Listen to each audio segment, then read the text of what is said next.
имсол чандрои мошингарди Тоҷикистон аз ҷумла шоҳрои Душанбе Бухтар пулакӣ хоҳад шуд. Дар ин бора масъулини вазорати нақлиёти кишвар имрӯз дар нишасти хабарӣ маълумот доданд. Ин шоҳроҳ маркази Тоҷикистон бо ҷануби кишварро мепайвандад. Ҳар рӯз дар ин роҳ ҳазорҳо мошин равон мекунад. Худоёр Худоёрзода, вазири нақлиёти Тоҷикистон, сабаби ин иқдомро чунин баён кард.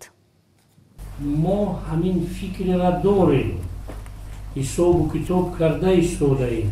خودتون شاهد اول شدیدون که روی پولکی دوشنبه خوجند از لحاظ اهمیت اقتصادی و استراتژیک خود به طور مثبت نشان داد. همین برفباری اگر همین راه پولکی نمیشد، استفاده این راه وزارت نقلیات با این مبلغ‌ها جدا کرده شده، برآمدنشان امر محال بود.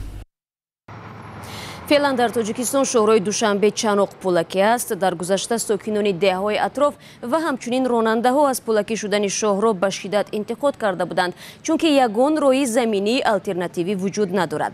از این خاطر آنها مجبورند برای رسیدن به شمال توجیکستان از همین راه بروند.